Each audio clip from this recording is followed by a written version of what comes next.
हमें सपने क्यों देखने चाहिए, हमें अपने सपनों के पीछे क्यों भागना चाहिए, या हम अगर अपने सपनों के पीछे भागते हैं और भागते समय जो चुनौतियां आती हैं उनसे कैसे निपटना चाहिए। तो आज ये सब कुछ हम समझेंगे।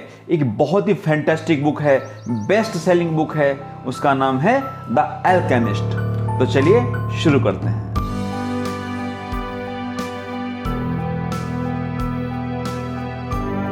सैंटियागो नाम का एक चरवाहा जो कि स्पेन में रहता था, उसे फ्रीडम बहुत पसंद था। वो अपनी भेड़ बकरियों को लेकर दिन भर इधर से उधर घूमता रहता था। उसके दिमाग में एक लड़की का ख्याल हमेशा रहता था जिससे वो तरीफा में मिला था। उससे दोबारा मिलने की चाह में वो फिर से तरीफा की तरफ अपनी भेड़ बकरियों को लेकर चल दिया। रास्ते में रात हो गई तो उसने सोचा कि अब हम यहीं पे विश्राम करते हैं और आगे का सफ़र कल तय करेंगे। वहीं पे उसे एक सुनसान चर्च दिखा तो उसने अपनी भेड़ बकरियों को चर्च में रख दिया और खुद वहीं पे एक गूलर का पेड़ था उसके नीचे सो गया। उसी रात उसने सपना देखा कि इजिप्ट में पिरामिड्स के नीचे बहुत सारा खजाना छुपा हुआ है और वो खजाना सैंटियागो को अपनी तरफ बुला रहा है। उसकी नींद टूट गई और वो कन्फ्यूजन में उठ के बैठ गया। कन्फ्यूजन इसलिए था क्योंकि सैंटियागो ने ये सपना इससे पहले भी कई बार देखा था। तो उसने निश्चय किया कि जो सपने का अर्थ जानता होगा उससे मैं इस सपने का मतलब पूछता हूँ।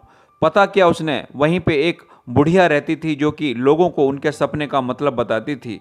तो वो उस बूढ़ी लेडी के पास गया और पूछा कि इस सपने का मतलब क्या है। बुढ़िया बोली, मैं तुम्हारे सपने का मतलब तो बता दूंगी, बट पहले मुझे वादा करो कि वो खजाना जो भी आपको मिलेगा उसका 1/10 हिस्सा जो है तुम मुझे दोगे। तो सैंटियागो ने सोचा कि अगर वाकई में मुझे खजाना मिल गया तो 10वां हिस्सा देने में क्या हर्ज है। मन ही मन सोच के उसने बोला, ठीक है, मैं आपको 10वां हिस्सा दे दूंगा। तो बुढ़िया ने बोला कि आपको वो खजाना ज़रूर मिलेगा, लेकिन उसके लिए आपको इजिप्ट जाना पड़ेगा और वहाँ पे जाके पिरामिड्स के नीचे ढूंढना पड़ेगा और आपको 100% आपको खजाना मिल जाएगा। उसे बुढ़िया की बातों पे कोई बहुत ज़्यादा भरोसा नहीं हुआ, लेकिन उसके बाद वो थोड़ा शहर चला गया और वहीं पे एक बेंच पे बैठा कुछ सोच रहा था। तभी पीछे से एक बहुत ही ख़राब कपड़े पहने हुए बूढ़ा आदमी आया और वो आदमी ने बोला कि मैं सलेम का राजा हूँ। तो सैंटियागो ने बिल्कुल भरोसा नहीं किया और वो उठ के जाने लगा। तभी उस बूढ़े आदमी ने बोला, मैं उस खजाने को ढूंढने में तुम्हारी मदद कर सकता हूँ। तो सैंटियागो एकदम चौंक गया और रुक गया, बोला कैसे।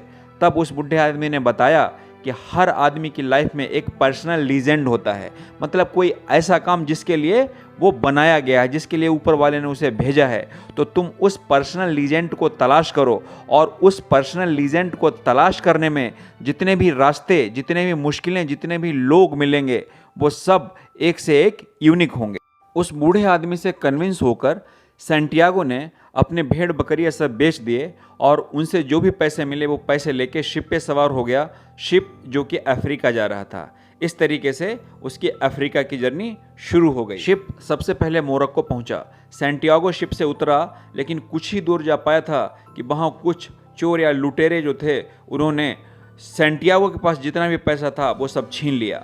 अब सैंटियागो के पास कुछ भी नहीं था। वो उदास तो बहुत हुआ, लेकिन उसने सोचा कि कोई बात नहीं, पैसा चला गया, मैं मेरा पर्सनल लीजेंड जो कि मुझे ढूंढना है उसके लिए कुछ भी करूंगा, दोबारा अपने पैरों पे खड़ा हूँगा।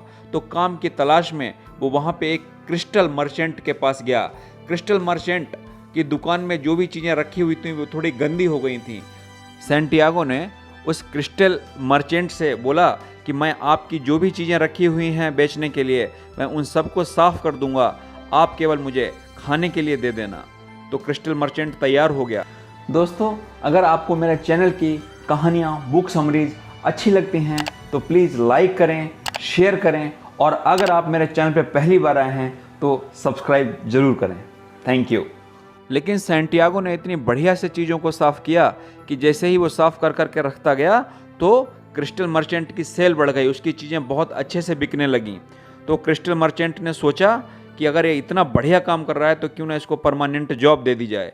तो उसने क्रिस्टल मर्चेंट ने सैंटियागो को बोला कि मैं आपको जॉब देता हूँ परमानेंट, आप हमारे यहाँ काम करिए, रहिए, मैं आपको खाने के लिए भी दूंगा और पगार भी दूंगा।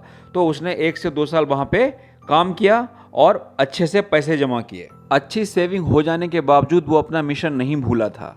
तभी उसे पता चला कि सहारा डेजर्ट क्रॉस करने के बाद एक कारवां है जो इजिप्ट की तरफ जा रहा है। तो उसने क्रिस्टल मर्चेंट को अलविदा कहा और वहाँ से चल दी। उसी कारवां में सैंटियागो की मुलाकात एक इंग्लिशमैन से हुई। इंग्लिशमैन एक एल्केमिस्ट की तलाश में जा रहा था और उसने बताया कि वो एल्केमिस्ट इतना ताकतवर है कि वो तांबे को सोने में बदल सकता है। तो इस तरीके से सैंटियागो और उस इंग्लिश मैन की दोस्ती हो गई, क्योंकि दोनों लोग अपने अपने मिशन की तरफ जा रहे थे। तभी एक अफवाह उड़ी कि डेजर्ट में एक बहुत ही बड़ा भयंकर युद्ध होने वाला है, जिससे कि सब लोग डर गए। तो उस कारवां ने डिसाइड किया कि वहीं पे एक ओसिस था जिसका नाम था अल फायूम, वहाँ पे हम कुछ दिन रुक जाते हैं जब तक कि ये युद्ध टल ना जाए। हालांकि इन सबसे सैंटियागो थोड़ा उदास हो गया और सोचने लगा पता नहीं वो पिरामिड कब तक पहुँचेगा, लेकिन रहना तो था ही। तो वो इंग्लिशमैन की मदद करने लगा, क्योंकि इंग्लिशमैन जो था वो एल्केमिस्ट की तलाश में लगा हुआ था। वहीं पे पता चला कि फातिमा नाम की एक लड़की है जो जानती है उस एल्केमिस्ट का पता। तो दोनों लोग पहुँचे फातिमा के पास। तो फातिमा ने उस एल्केमिस्ट का पता दे दिया उस इंग्लिशमैन को। तो इंग्लिशमैन तो उस एल्केमिस्ट के पास चला गया, लेकिन इसी मिलने जुलने के चक्कर में जो सैंटियागो था उसे फातिमा से प्रेम हो गया। तो वो रोज़ फातिमा से मिलने के लिए जाया करता था और अपने दिन गुजारने लगा। उधर जब एल्केमिस्ट से मिल गया इंग्लिशमैन, तो एल्केमिस्ट ने पूछा इंग्लिशमैन से कि तुमने कभी खुद कोशिश की क्या कि तांबे को सोना में कैसे बदला जाता है, या मैं कैसे बदल सकता हूँ, कभी कोशिश की क्या? इंग्लिशमैन ने जवाब दिया नहीं। तो एल्केमिस्ट ने बोला मैं आपको असाइनमेंट देता हूँ कि सबसे पहले आप खुद कोशिश करो कि लेड से सोना कैसे बदलेगा। तो लेड से सोना बनाने के प्रयास में वो इंग्लिशमैन बिजी हो गया और इधर सैंटियागो को उसकी फातिमा मिल गई थी। एक दिन सैंटियागो उसी डेजर्ट में कहीं जा रहा था, तो अचानक उसे एक विचार आया कि इस ओसिस पे, जो अल फायूम का जो ओसिस था, उस पे अटैक होने वाला है। तो उस ओसिस का जो सरदार था उसे जाके सैंटियागो ने बताया कि हमारे पता नहीं दिमाग में एकदम विज़न आया कि इस पे अटैक होने वाला है। तो उस सरदार ने बोला कि हम लोग तैयारी करके रखेंगे, लेकिन अगर किसी ने अटैक नहीं किया तो हम तुम्हें मार देंगे। तो बोला ठीक है, सैंटियागो बोला। और ऐसा होनी देखिए आप कि वाकई में अगले दिन किसी ने उस ओसिस पे अटैक कर दिया। तो सरदार जो था वो ऑलरेडी पहले पूरी तैयारी कर चुका था, इसलिए उसे हरा पाया। लेकिन उसके बाद वो सैंटियागो से बहुत खुश हो गया और उसे बहुत सारा सोना दिया, जेवर दिया, जवाहरात दिए, पैसे दिए और बोला आराम से यहीं पे रहो। सैंटियागो बहुत खुश हो गया। एक्चुअली वो फातिमा से शादी करके वहीं पे रहना चाहता था, लेकिन फातिमा ने उसे बोला कि सच्चा प्यार आपको आपके सपनों को पूरा करने से कभी नहीं रोकता है, तो आपको सपनों को पूरा करने के लिए आगे जाना चाहिए, मैं इंतज़ार करूंगी। तभी वहाँ पे एल्केमिस्ट आ गया, क्योंकि एल्केमिस्ट ने सुना था कि सैंटियागो को कोई ऐसा एकदम विज़न आया जिसकी वजह से वो इस ओसिस को बचा पाए। तो एल्केमिस्ट उसके पास गया, सैंटियागो को बोला चलो मैं तुम्हारे साथ चलता हूँ। बोला ठीक है। उसके बाद सैंटियागो एंड एल्केमिस्ट एक मोनेस्ट्री पे पहुँचते हैं, जहाँ पहुँच के एल्केमिस्ट सैंटियागो को दिखाता है कि कैसे तांबे से सोना बनता है और बहुत सारा सोना सैंटियागो को भी देता है और बोलता है कि यहाँ से अब आपको पिरामिड तक अकेले जाना पड़ेगा। ये कह के एल्केमिस्ट चला जाता है और सैंटियागो अकेले ही वहाँ जाता है। पिरामिड के पास पहुँच के वो देखता है कि यहीं पे खजाना था, वहाँ पे खोदना शुरू करता है। कि जैसे ही खोदना शुरू करता है वहाँ पे 2-3 गुंडे लोग आ जाते हैं और उसको मार पीट करके सारा छीन लेते हैं। तो अब उसका जो धैर्य था वो जवाब दे गया था सैंटियागो का। वो मन ही मन बड़बड़ाने लगता है कि मैं यहाँ पे क्यों भाग के आया, क्यों सपना मैंने देखा, तो ये सपना क्यों देखा और क्यों आया, ये सपने में क्या देखा। वो ये सब सुन के जो गुंडे लोग हैं वो हंस पड़ते हैं और उनमें से एक गुंडा बोलता है ये पागल लगता है, एक बार सपना तो मैंने भी देखा था कि स्पेन में एक कोई गूलर का पेड़ है, उसके नीचे सुनसान चर्च के पास बहुत सारा खजाना है, बट मैंने क्या सपने के पीछे बेवकूफ़ होकर भागा थोड़ी ना। और हंसते हुए वो चले जाते हैं। तभी अचानक सैंटियागो को एकदम से याद आ जाता है, वो समझ चुका होता है कि सारा माजरा क्या है। वो वापस जाता है स्पेन और उसी चर्च के पास जो गूलर का पेड़ था उसके नीचे खोदता है और उसे बहुत सारा पैसा मिल जाता है। बाद में उसे याद आता है कि उसने उस बुढ़िया से वादा किया था 10वां हिस्सा देने का, तो वो 10वां हिस्सा उस बुढ़िया को भी दे देता है और बाद में तय कर लेता है मन ही मन कि अब वो दोबारा से डेजर्ट चला जाएगा और वहाँ जाके फातिमा से शादी करेगा और अपनी बची हुई ज़िंदगी वहीं पे गुजारेगा। तो ये थी आज की बुक। उम्मीद है पसंद आई होगी। अगर कोई मुझसे पूछे कि आप कौन से 2 क्रूशियल लेसन हैं जो इस बुक से सीखे, तो मैं जो सीखा हूँ कि नंबर 1, आप जहाँ भी रहते हो, जिस भी परिस्थिति में रहते हो, वहाँ पे उतना सब कुछ है जिससे कि आपकी ज़िंदगी आराम से कट सके। लेकिन ये समझने के लिए कि आपके पास सब कुछ है, आपको एक सर्टेन प्रोसेस से गुजरना पड़ेगा, आपको हार्डशिप से गुजरना पड़ेगा, आपको जो स्ट्रगल रहता है लाइफ को वो करना पड़ेगा।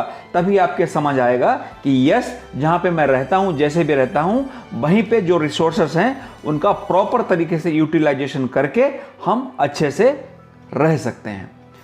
लेसन 2 की अगर बात करें तो दूसरा लेसन जो है वो यही है कि आपने एक बार अपना सपना ढूंढ लिया, एक बार अपना गोल डिसाइड कर लिया, लक्ष्य डिसाइड कर लिया, तो आप उसके पीछे चलना शुरू कर देते हो।